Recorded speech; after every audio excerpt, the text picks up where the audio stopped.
अंबाला के शहजादपुर में महाराणा प्रताप जयंती का राज्य स्तरीय समारोह बड़े धूमधाम से आयोजित किया गया। कार्यक्रम में मुख्यमंत्री नायब सिंह सैनी ने वीर शिरोमणि महाराणा प्रताप को साहस, स्वाभिमान और देशभक्ति का प्रतीक बताते हुए नमन किया। कार्यक्रम में मिजोरम के राज्यपाल वीके सिंह भी मौजूद रहे। सीएम सैनी ने शहजादपुर में महाराणा प्रताप की प्रतिमा का भी अनावरण किया। साथ ही कुरुक्षेत्र विश्वविद्यालय में महाराणा प्रताप अध्ययन केंद्र और चेयर स्थापित करने की घोषणा भी की। इसी पर आपको दिखाते हैं ये स्पेशल रिपोर्ट। अंबाला में महाराणा प्रताप जयंती का राज्य स्तरीय आयोजन। मुख्यमंत्री नायब सिंह सैनी ने वीर शिरोमणि को किया नमन। कुरुक्षेत्र विश्वविद्यालय में बनेगा महाराणा प्रताप अध्ययन केंद्र। राजपूत छात्रावास बनाने के लिए 31 लाख रुपए का ऐलान। हरियाणा के अंबाला जिले के शहजादपुर में वीर शिरोमणि महाराणा प्रताप की जयंती का भव्य समारोह आयोजित किया गया। मुख्यमंत्री नायब सिंह सैनी ने राज्य स्तरीय कार्यक्रम में शामिल होकर वीर शिरोमणि महाराणा प्रताप को नमन कर श्रद्धा सुमन अर्पित किए।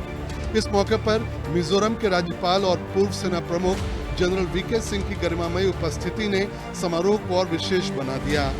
कार्यक्रम में मुख्यमंत्री नायब सिंह सैनी ने कहा कि आज शहजादपुर की अनाज मंडी राष्ट्रभक्ति के तीर्थ में बदल गई है।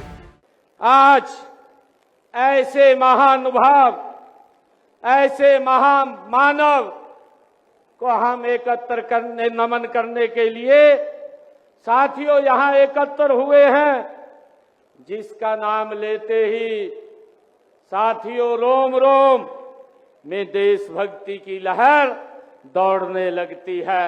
ऐसे महामानव महाराणा प्रताप की जयंती के अवसर पर साथियों हम एकत्र हुए हैं, जिनका नाम सुनते ही मैं कोटि कोटि नमन करता हूं।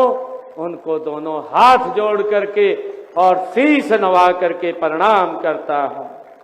साथियों, हमारे लिए बड़े गर्व की बात है कि आज हमारे बीच में विशेष तौर से हम सबको आशीर्वाद देने के लिए मुख्यमंत्री नायब सिंह सैनी ने महाराणा प्रताप को साहस, स्वाभिमान, पराक्रम और राष्ट्रभक्ति का अद्वितीय प्रतीक बताया।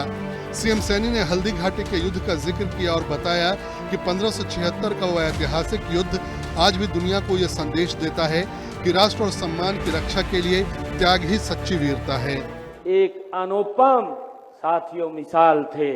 वे इतिहास की उन महान विभूतियों में से एक थे जिन्होंने साथियों ने कभी झुकना सीखा और न कभी हार मानना सीखा। साथियों, उनका शारीरिक बल अद्वितीय था, हम सब जानते हैं। साथियों, महाराणा प्रताप जब वो चलते थे ये साधारण बात नहीं है। साथियों, उनका जो भाला था वो 81 किलो का भाला था, उसको लेकर के चलते थे। और साथियों, जब वो युद्ध भूमि में जाते थे तो उनका कवच 72 किलो का था और ढाल उनकी 20 किलोग्राम की थी। सीएम सैनी ने प्रधानमंत्री नरेंद्र मोदी के नेतृत्व में देश की मजबूत सुरक्षा नीति का जिक्र किया और बताया कि हाल ही में ऑपरेशन सिंदूर की बरसी मनाई गई, जिसमें भारतीय सेना ने पहलगाम में निहत्थे नागरिकों की हत्या करने वाले आतंकियों को करारा जवाब दिया। सीएम सैनी ने कहा कि देश आज सुरक्षित हाथों में है और राष्ट्र की सुरक्षा सर्वोच्च प्राथमिकता है। पूरी दुनिया में भारत का डंका बज रहा है। हमारी सेनाओं ने पहलगाम में हमारे निहत्थे नागरिकों को हत्या करने वाले आतंकवादियों को सबक सिखाने का काम साथियों हमारे जांबाज सैनिकों ने पाकिस्तान की भूमि के ऊपर जाकर के किया है। ये प्रेरणा अगर हमें कहीं से मिलती है, ये शिरोमणि महाराणा प्रताप जी के जीवन से साथियों हमें मिलती है। साथियों, देश के यशस्वी प्रधानमंत्री जी के नेतृत्व में आज देश सशक्त भारत के रूप में आज उभर रहा है। भारत की शक्ति का डंका आज पूरी दुनिया साथियों देख रही है और यह वही सशक्त भारत है जिसका सपना महाराणा प्रताप जी जैसे महापुरुषों ने साथियों देखा था। आज ये भारत उनके पद चिन्हों पर आगे बढ़ रहा है। कार्यक्रम के दौरान शहजादपुर के वीर तीर्थ स्थल पर महाराणा प्रताप की प्रतिमा का अनावरण किया गया। सीएम सैनी ने कहा कि यह प्रतिमा आने वाली पीढ़ियों को देशभक्ति, स्वाभिमान और बलिदान की प्रेरणा देती रहेगी।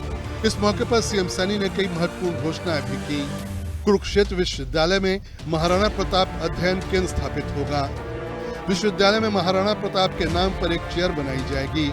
महिला राजकीय विद्यालय का नाम महारानी पद्मावती के नाम पर होगा। राजपूत छात्रावास के लिए 31 लाख रुपए की वित्तीय सहायता दी जाएगी। मुख्यमंत्री नायब सिंह सैनी ने कहा कि महाराणा प्रताप का जीवन हमें सिखाता है कि कठिन परिस्थितियों में भी राष्ट्रहित और स्वाभिमान से समझौता नहीं करना चाहिए।